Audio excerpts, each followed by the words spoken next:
Fala galera, tudo bem aí com vocês? Espero que sim. O vídeo de hoje, atendendo a muitos pedidos, pessoal, professor, explica um pouquinho, diferenças de gêmeos monozigóticos, dizigóticos, anda aparecendo muito em vestibular, né? Uma placenta, duas placentas, como é que eu reconheço, como é que eu faço o cálculo genético, como é que funciona a parte nutricional, enfim. Então, atendendo a pedidos, estamos aqui para falar um pouquinho hoje da diferença entre gêmeos monozigóticos e dizigóticos. Vamos à aula? Vamos lá. Gente, para iniciar, preciso que você tenha um pouquinho de noção sobre embriologia, né? Então, imaginando uma mulher ovulando, imaginando que tem um processo de fecundação, imaginando que nós temos a formação do zigoto. Esse zigoto entra na primeira fase do desenvolvimento embrionário, fase essa conhecida como segmentação ou clivagem, né? Nós temos uma célula que é o zigoto, que é uma célula grande, com núcleo que, sendo assim bem simplista, não dá conta da célula, e aí esse núcleo ele tem que sofrer mitose, e a célula tem que ser cortada em partes menores para que a relação entre o núcleo e o citoplasma da célula venha a ser compatível e aí a célula possa se desenvolver e fazer uma mitose mais tradicional. Então, o que eu marquei aqui para vocês? Eu marquei aqui, ó, aqui, né?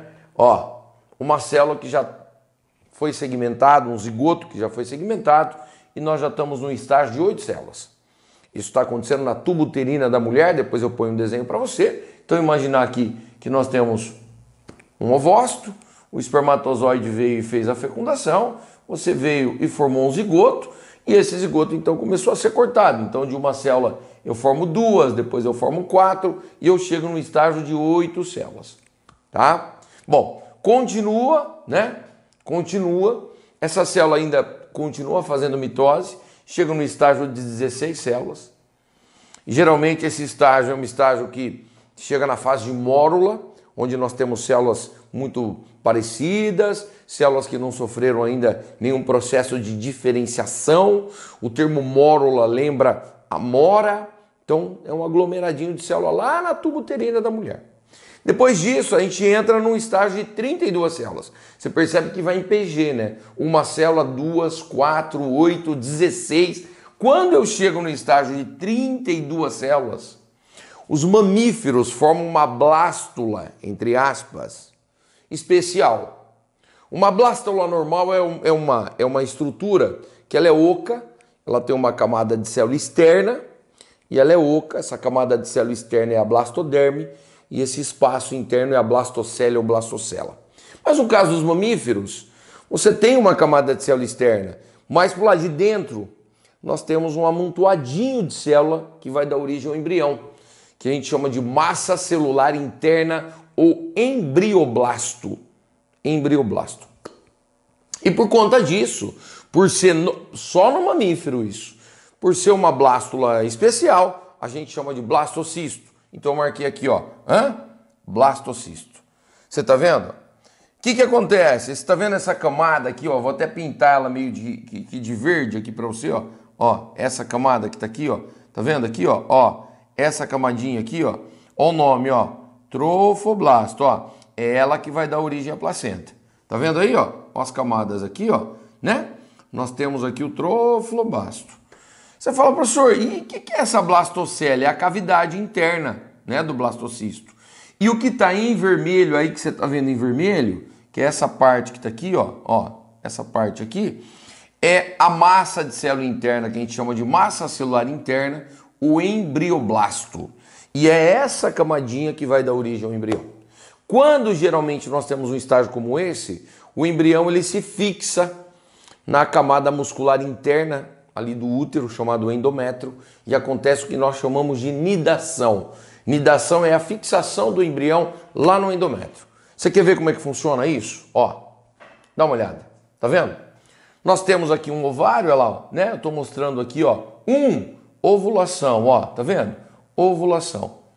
Essa aqui é a tuba uterina, né? A antiga trompa de Falópio. Hoje a gente não usa mais essa nomenclatura, é tuba uterina. Mas eu quero que você perceba, olha o ovócito que foi liberado aqui, ó. E uma vez liberado o ovócito, gente, Olha o espermatozoide encostando e fazendo fecundação. Então, eu coloquei 0 horas, né? Vamos imaginar que aconteceu fecundação agora, né? Acabou de acontecer a fecundação. E aí nós temos a formação do zigoto, tá? Daqui a 30 horas, um pouquinho mais de um dia, nós temos uma primeira segmentação, tá vendo? E nós temos a formação de 2 células. E aí a coisa vem. E 4 células, e 8 células, e 16 células. Isso vai acontecendo, ó, aqui na tuba. Ele vai embora, tá vendo? Olha lá, né? Eu tenho segmentação do zigoto. Com 3 dias, mais ou menos, eu tenho 8 células formadas, tá? Quando chega no 4º dia, eu tenho aí de 32 a 64 células, isso é um pouquinho variável, não tem, né? Isso é biologia, eu falo sempre, não é uma ciência exata. Às vezes 32, às vezes 64 células, tá aí com 4 dias. E do 4º para o 5º ou 6º dia, forma o blastocisto que eu te mostrei agora há pouco.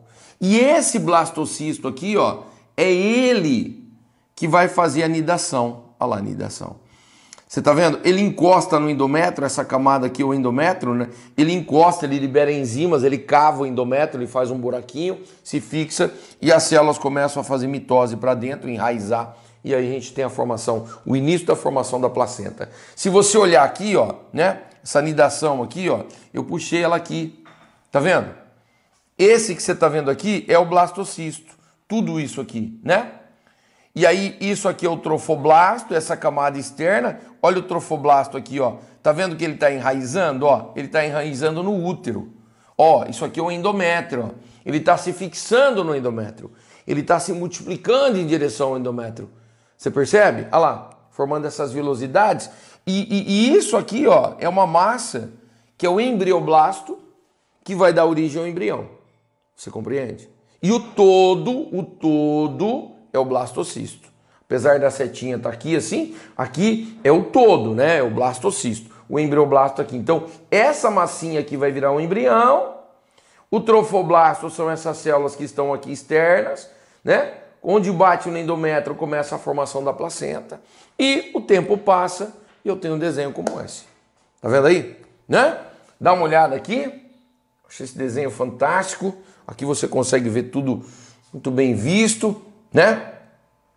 Esse músculo que você vê aqui, ó, né? Esse músculo aqui é o endométrio, ó. Toda essa musculatura é endométrio.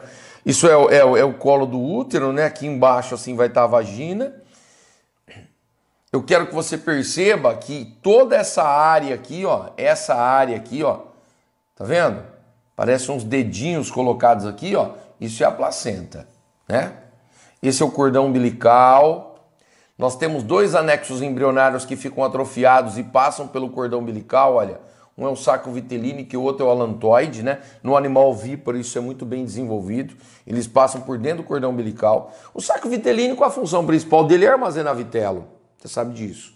Mas eu preciso de muito pouco vitelo, né? Geralmente quando a placenta começa a ser formada, a mãe, via placenta, ela acaba passando o nutriente para a criança. O saco vitelínico vira uma estrutura muito atrofiada e pequenininha. O alantoide, tradicionalmente, a gente estuda que ele tem como função principal ser um reservatório de excreta. Mas a placenta recebe a excreta que a criança manda e aí passa para a mãe e a mãe, então, vai liberar essa excreta da criança na urina dela. Então, são 2 estruturas que elas acabam aparecendo atrofiadas, muito pequenininhas, né? Você consegue ver isso aqui com muita facilidade. Agora, veja, você está vendo essa membrana? Deixa eu apagar aqui, ó, para eu te mostrar um negócio. Você está vendo, ó, essa estrutura membranosa que aparece aqui, olha, tá vendo? Ó, isso é o âmnio. Ó, âmnio.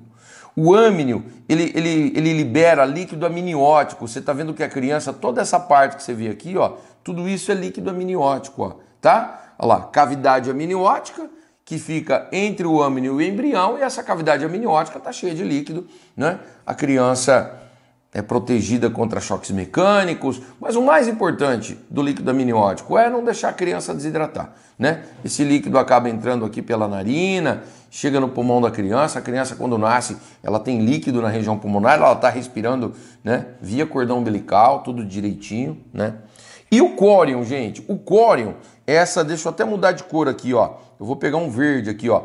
o córeo é essa parte aqui, tá vendo? Você tem o âmnion, né? E por lá de fora, ó, você tem o córeo, é a estrutura mais externa. Eu quero que você perceba que o mais importante na formação da placenta, você percebe que é o córeo? Olha, olha, né? É ele, ó, ele dá a volta aqui, olha lá, ó, ele dá a volta aqui e olha a placenta aqui sendo formada, né? São as vilosidades coriônicas. Então a placenta ela vem daqui praticamente até aqui, ó, né? Essa parte que está aderida ao endométrio, né? Muita gente acha que a placenta dá a volta na criança. Não dá a volta na criança. É a parte que está fixada no endométrio. Essa outra parte aqui não está fixada, ela está solta. Ela está grudada aqui no endométrio, na verdade não é grudada, encostada, porque a criança expande e ela encosta. E ela vai forçando, né, a musculatura para ter uma expansão, que é quando você vê a barriguinha da mãe, né, crescendo. Então, tá aí. Bom, e aí a ideia é falar do quê? Falar dos gêmeos. Então, olha o que nós temos aqui, ó, gestação gemelar. O que é uma gestação gemelar? É uma gestação, olha lá, gravidez gemelar é aquela em que a mulher gesta ao mesmo tempo 2 ou mais fetos. Isso é uma gestação gemelar. E todo mundo pergunta assim, mas professor, é muito comum? Então eu procurei dados, né, e dados confiáveis e a média apresentada é, olha lá, estatística. Nascimento de gêmeos, 1 a cada 90 gestações. Cada 90 mulheres grávidas nasce aí, a grande maioria, né, um parzinho, né, de gêmeos, né? Então você tem aí a gravidez gemelar. Você fala, professor, eu já vi trigêmeos. Qual que é a chance de nascer trigêmeos? Aí você pega, ó, esse 1, ao invés de ser em 90, é 90 elevado ao quadrado, ó. Tá vendo? Né?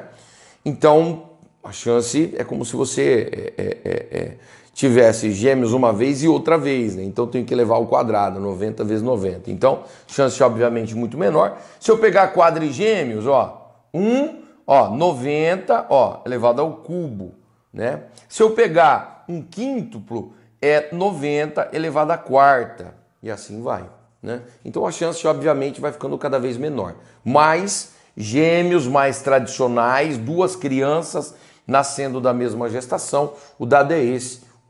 De cada 90 gestações, uma gemelar. Bom, gente, e aí, olha lá, nós temos basicamente 2 tipos de gêmeos, os gêmeos monozigóticos e os gêmeos dizigóticos. Eu vou começar com o dizigótico, eu acho mais fácil de você compreender, né? Ele também pode ser chamado de bivitelino, de gêmeos falsos, gêmeos fraternos. Isso corresponde a aproximadamente 2/3 dos casos gemelares que existem no mundo.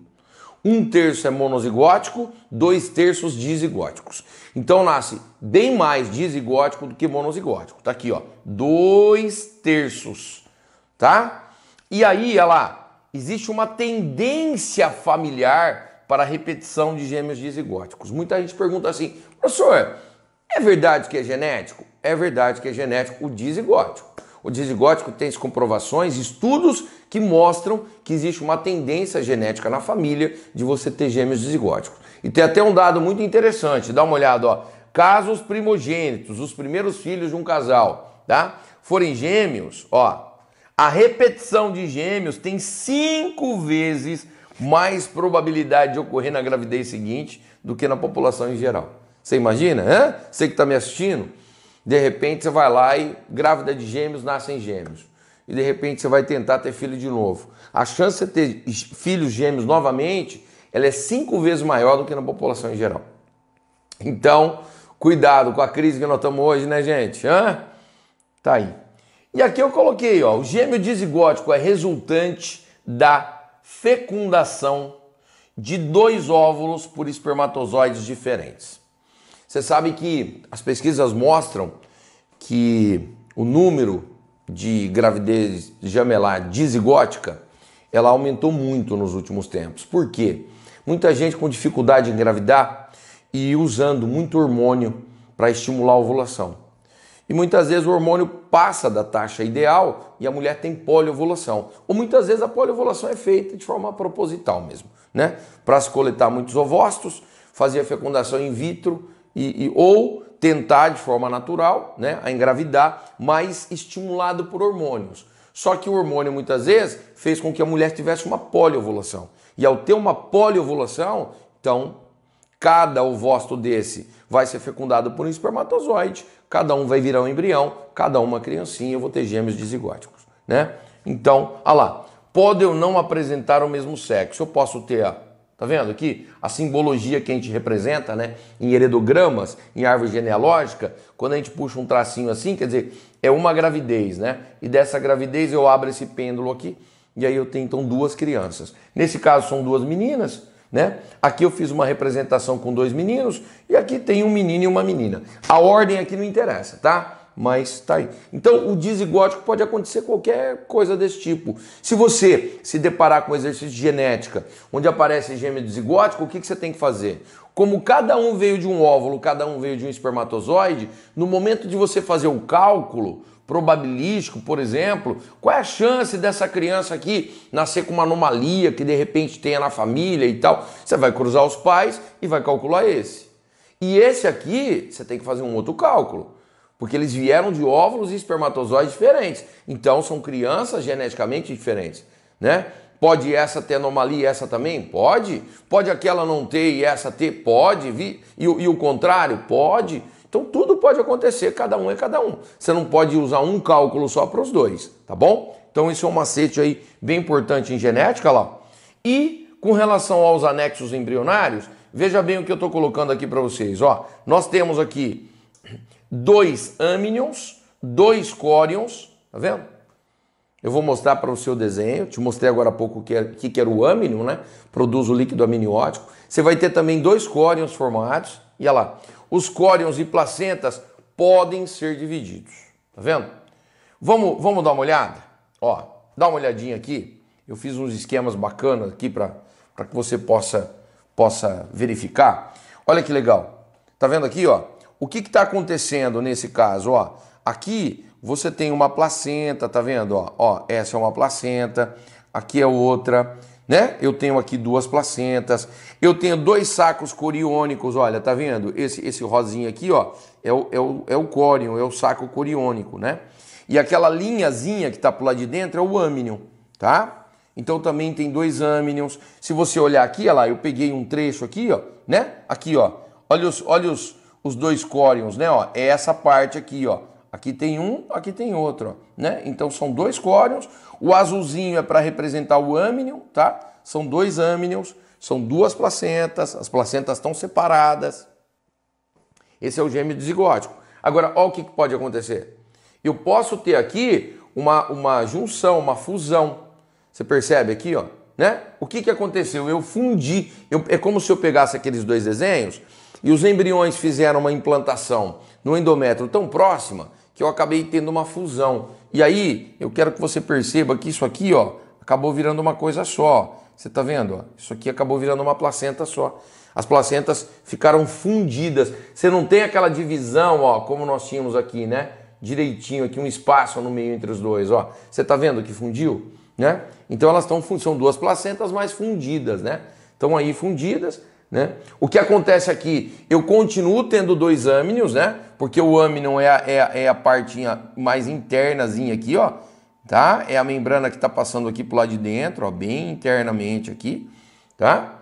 E eu tenho sacos coriônicos fundidos.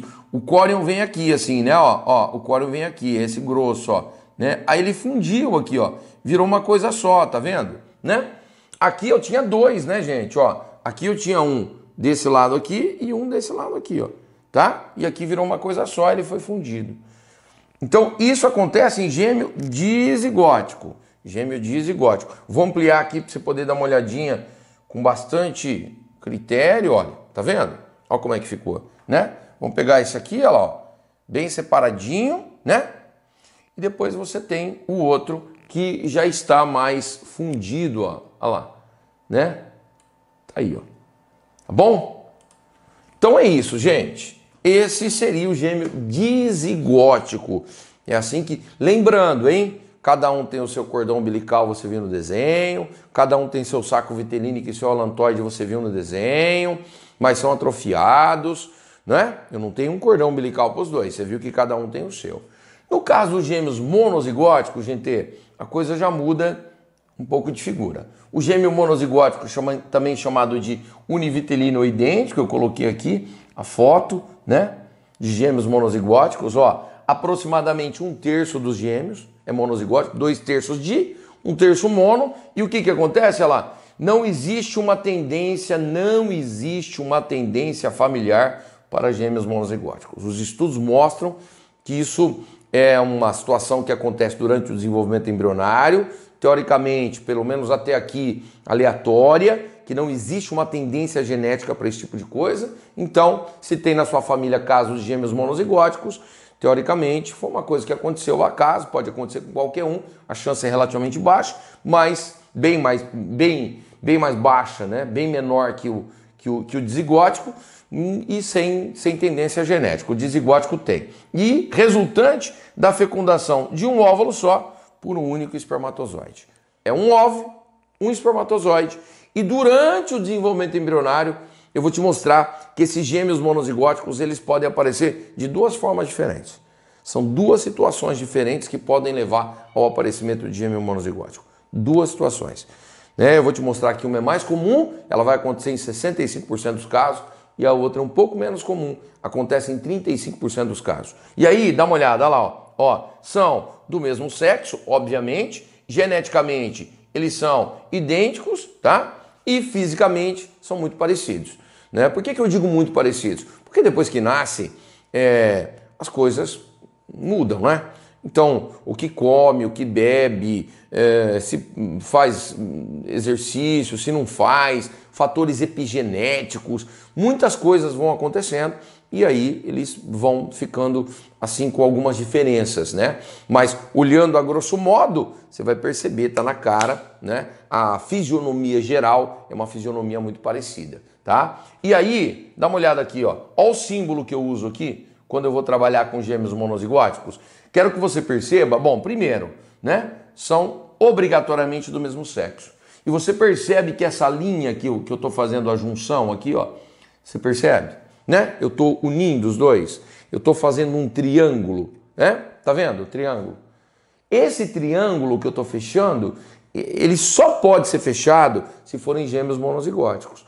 Quando eu mostrei para você o dizigótico, eu fiz assim, né? Ó, por exemplo, 2 meninas ou 2 meninos, mas eu não fechava o triângulo, né? E aqui, em cálculos probabilísticos, se um é menino, o outro também é menina. Se um tem olho azul, o outro também tem olho azul. Então, quando eu vou calcular assim qualquer coisa em exercício de genética, em termos probabilísticos, eu faço um cálculo e o cálculo, obviamente, vale para os dois. Tá bom? E aí vem, olha lá, ó, 65% dos gêmeos monozigóticos desenvolvem a partir de um zigoto pela divisão da massa celular interna, o chamado embrioblasto, perto do fim da primeira semana do desenvolvimento.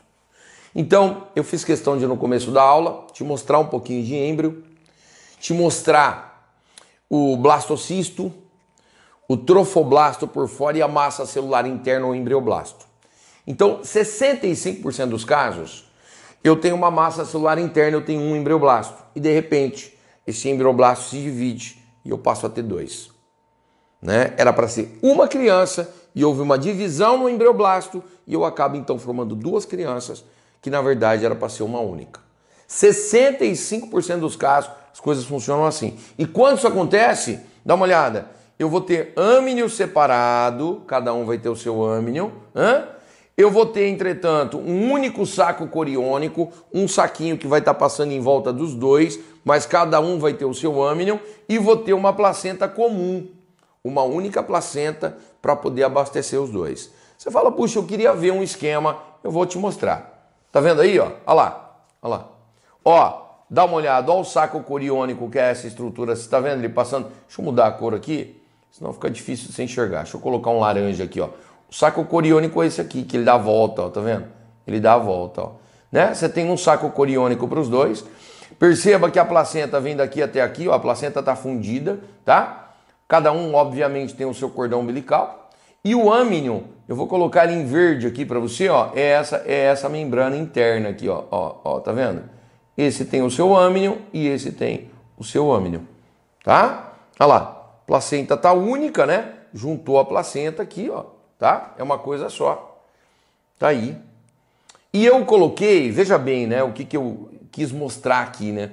Que muitas vezes você percebe que os vasos sanguíneos que estão desse lado aqui da placenta, né, que vai nutrir mais o embrião que está desse lado de cima, são vasos que não têm ligação direta com os vasos que estão do lado de baixo. Tá vendo aqui, ó?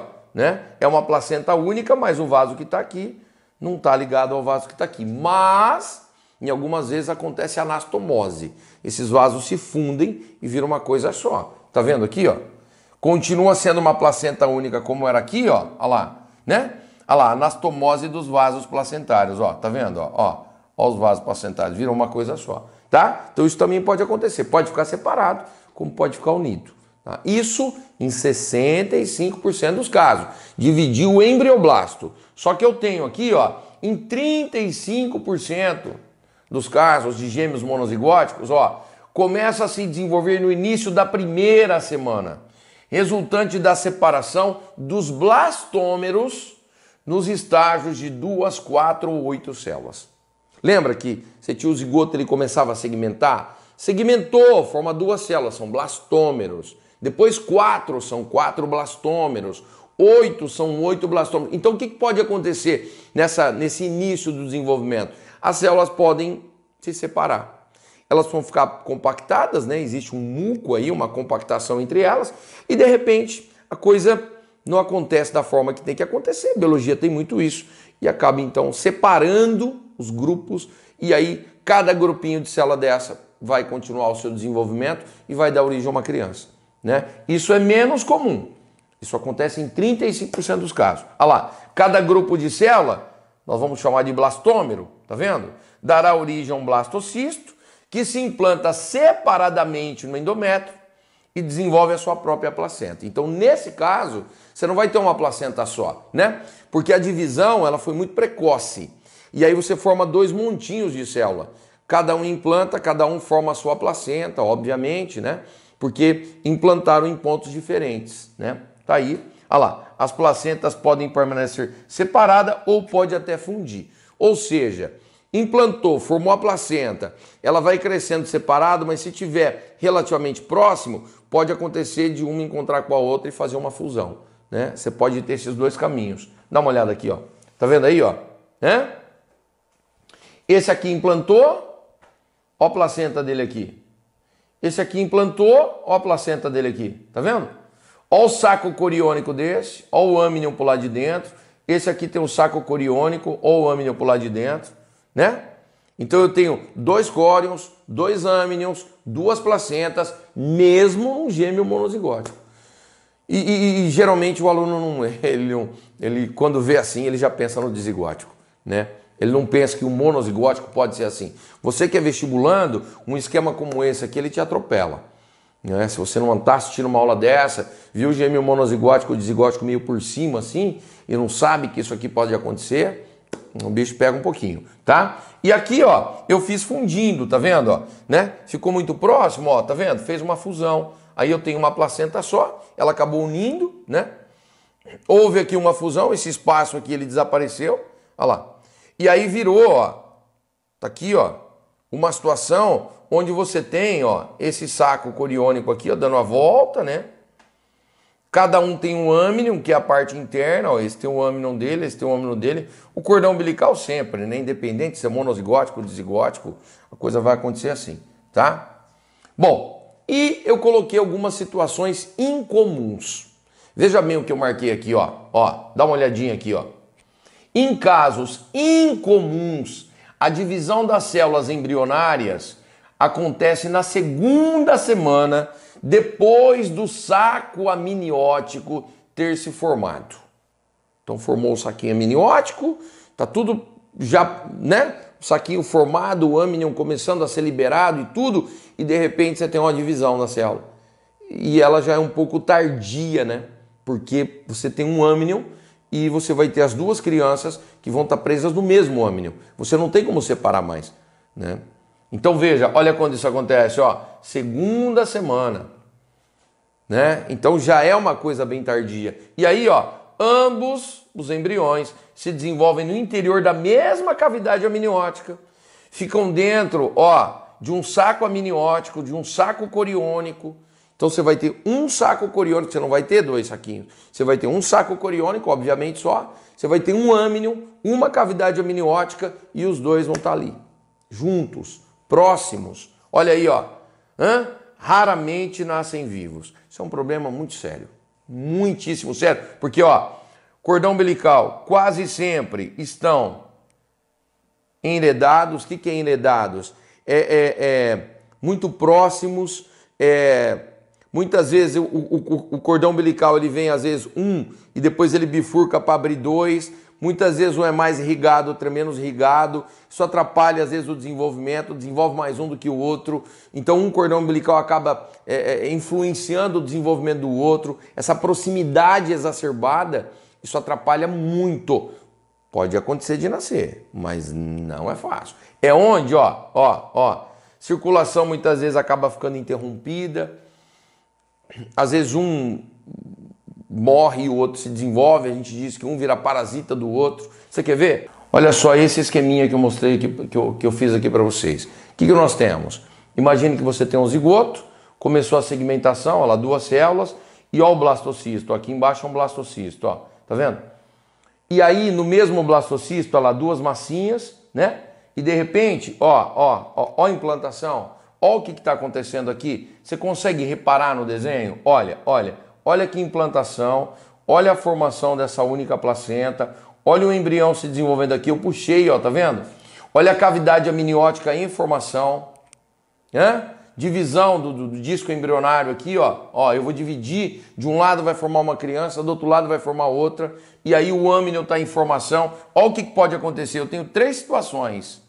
Pode acontecer, ó, dos gêmeos, olha lá, uma placenta só, um cordãozinho umbilical, olha lá, um único saco amniótico, um único saco coriônico e os dois estão aí, os dois crescem. Isso pode acontecer. Mas pode, durante o desenvolvimento, eles encostarem e aí, ó, apareceu o gêmeo que eu vou te mostrar daqui a pouco, os chifópagos, nós chamamos. Você provavelmente chama de gêmeo siamês, uma expressão mais fácil até de você pronunciar e tal. E pode acontecer, né? Isso aqui a gente chama de gêmeos conjugados, né? Eles estão juntos. E pode acontecer de formar gêmeo parasita. Olha lá.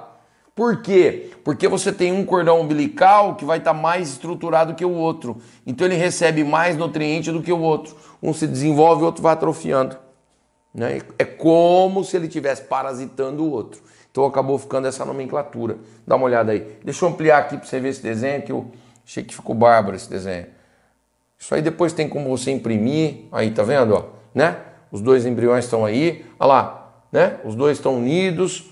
Aí você vai no outro, olha o outro aí embaixo, né? Esse aqui é o que a gente chama de parasita. Tá aí. Pra você ver uma imagem, né? Para não ficar só, olha lá, gêmeos chifópagos, olha lá. Se o embrioblasto ou disco germinativo não se dividir completamente, pode formar vários tipos de gêmeos chifópagos, que são os irmãos siameses. Olha essa situação. Você tem uma criança, é um corpinho, e você tem 2 cabeças. Né? Então o disco começa a se dividir, só o início chega a formar 2 cabeças, mas um corpinho igual, né? Olha esse aqui, tá vendo? Olha que situação. Olha como uma criança está com tronco, ela está desenvolvida. É uma imagem forte, né? Mas, enfim, olha, tá vendo? O bracinho está aqui, né? Aqui é querendo formar a perninha da criança e tal, ó, tá vendo? E o outro não teve um bom desenvolvimento, né? Então um acabou desenvolvendo mais do que o outro. Olha essa situação aqui, ó, né? Um pouco menos drástica, mas tá vendo? Eles ficaram unidos aqui, ó, tá? Isso aqui se faz uma cirurgia para poder separar. Aí, tá vendo? Aqui se faz uma cirurgia para poder separar.